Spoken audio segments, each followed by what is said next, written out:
किसी सभ्य समाज में फांसी की सजा आदर्श रूप में ना हो तो बेहतर है, इसमें कोई डिबेट नहीं है। और फांसी की सजा क्यों बुरी है, इसके पक्ष में सबसे बड़े डिबेट जो तर्क दिए वो महात्मा गांधी ने दिए हैं। महात्मा गांधी मृत्युदंड के विरोधी थे। उनका स्पष्ट वाक्य है कि मैं किसी व्यक्ति द्वारा किसी व्यक्ति की हत्या में और राज्य द्वारा किसी व्यक्ति की हत्या में कोई अंतर नहीं मानता, दोनों एक ही बात है। और जो बाकी तर्क थे वो ये था, एक यही तर्क था जो आया ना, कि यदि आपने किसी को फांसी दे दी और बाद में पता लगा कि वो निर्दोष था तो सुधार की संभावना नहीं है। और तीसरा ये भी है कि अपराध कोई व्यक्ति क्यों करता है। जब आप इसकी गहराई में जाएंगे तो आप पाएंगे कि अपराध करने की वजह वो व्यक्ति खुद आमतौर पर नहीं है, बल्कि उसकी परिस्थितियां हैं। एक व्यक्ति की परिस्थितियां खराब थी जिस वजह से वो अपराधी बना, और क्योंकि परिस्थितियां खराब होने से अपराधी बना इसलिए आपने उसको मौत के घाट उतार दिया। तो हमें जो सार इसने कहा कांट ने कि किसी मनुष्य को साधन मानना बहुत बुरी बात है, एक सेंस में लगता है कि हमने किसी मनुष्य को साधन की तरह इस्तेमाल कर लिया। ये सारे तर्क हैं मृत्युदंड के विरुद्ध। ठीक, पक्ष में भी तर्क हैं, बहुत अच्छे अच्छे तर्क हैं। जब हम मृत्युदंड की बात करेंगे तो विपक्ष में एक तो महात्मा गांधी को लेंगे। एक व्यक्ति बहुत फेमस है जिसको मृत्युदंड के विरोध के रूप में सबसे बड़ा नाम उसका है, बड़ा थोड़ा अजीब सा नाम है, ध्यान आएगा तो बताऊंगा। ओहो, मृत्युदंड विरोधी दिवस 10 अक्टूबर को है भाई।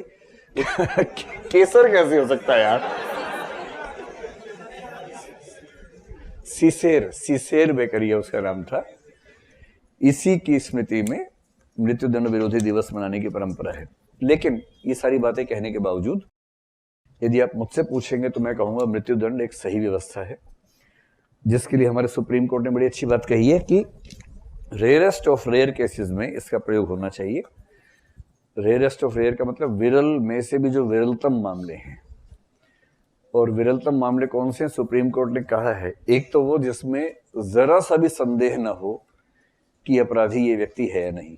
एक तो ये एकदम स्पष्ट होना चाहिए, अकाट्य प्रमाण होने चाहिए, तब किसी को हम मृत्युदंड दें।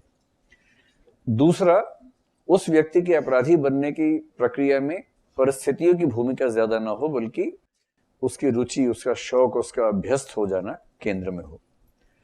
तीसरा, अपराध इतना जघन्य हो कि उस अपराध के लिए मृत्युदंड नहीं देना अपने आप में किसी और के लिए बहुत घातक हो सकता हो। इन सब कसौटियों को देखते हुए यदि हम किसी को मृत्युदंड देते हैं तो ठीक है। जैसे इस केस में ये जो 4 या 6 लोग थे, 6 में से एक तो बच गया क्योंकि वो छोटा था। और इन सब की योजना क्या बनी, अदालत में वकील के कहने पर एक वेब सीरीज है डली क्राइम, अगर आपने देखा हो तो उसमें इसी पे बहुत विस्तार में सारी रिपोर्ट्स वगैरह हैं। उसको देख के जो बात समझ में आती है वो ये कि उस बच्चे ने सारी योजना बनाई थी, ऐसा है नहीं जैसा प्रसिद्ध बात है ना। वो ऐसा इसलिए हुआ, ये वकील की कारस्तानी होती है। जब पता है कि 6 में से एक छोटा है जिसको फांसी हो नहीं सकती, तो सबने मिलकर क्या योजना बनाई, ये साबित कर दे कि सारी योजना इसी की थी, इसे सजा हो नहीं सकती है और हम सब इस वजह से सजा से बच जाएंगे। तो उसने सारी योजना बनाई, ऐसा शायद सच नहीं है, ये तो एक छवि है जो बना दी गई है ताकि कानून का फायदा उठा सके। अगर वो लड़की बच जाती, मृत्यु ना होती, तो इनको मृत्युदंड बिल्कुल ना होता, क्योंकि जो गैंग रेप है उसकी सजा उस समय तक जो थी वो अधिकतम 10 साल की थी पहले मामले में। लेकिन उस लड़की की मौत होते ही ये मामला हो गया गैंग रेप प्लस मर्डर का हो गया, जिससे मृत्युदंड हो सकता था। तो फिर जब मामला इतना हाई प्रोफाइल हो जाता है फिर जुडिशरी भी दबाव में रहती है। तो मृत्युदंड हुआ 4 को, एक ने आत्महत्या कर ली। अब देखो सीधी सी बात है, अगर आप ज्यादा गहराई में जाएंगे तो आपको उन पर दया भी आएगी, गुस्सा भी आएगा, दोनों बातें आएंगी।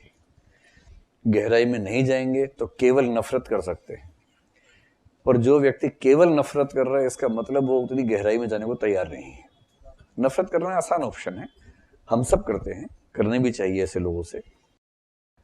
पर थोड़ा और गहराई में जाएंगे तो आप ये भी समझेंगे कि समाज में किसी खास वर्ग के लोगों में इस तरह की ज्यादा टेंडेंसी अगर दिख रही है तो इसके पीछे सामाजिक आर्थिक परिस्थितियां भी कहीं ना कहीं मौजूद होती हैं। और फिर ये भी लगता है ना कि ऐसे कितने कृत्य होते रहते हैं, उनमें से संयोग से एक केस पकड़ में आ गया, उन 4 को हमने टांग दिया, बाकी तो हजारों घूम रहे हैं जो पकड़ में नहीं आए। इन सब बातों को सोच के फिर ये भी लगता है कि हो सकता है आगे चल के वो सुधर जाते। सुधरने का स्कोप इस मामले में हम नहीं मान के चल रहे हैं, क्योंकि इस समय देश की अंतरात्मा पर जो घाव है उस पर मलहम लगाना जरूरी है। उस मलहम के लिए 4 लोगों को टांगना जरूरी है, तो टांगा जा रहा है। तो इससे ये ना समझे कि मैं विरोध में हूं, मैं सिद्धांततः इस फांसी के समर्थन में हूं, पर ऐसी घटनाओं को देखते समय मुझे खराब लगता है।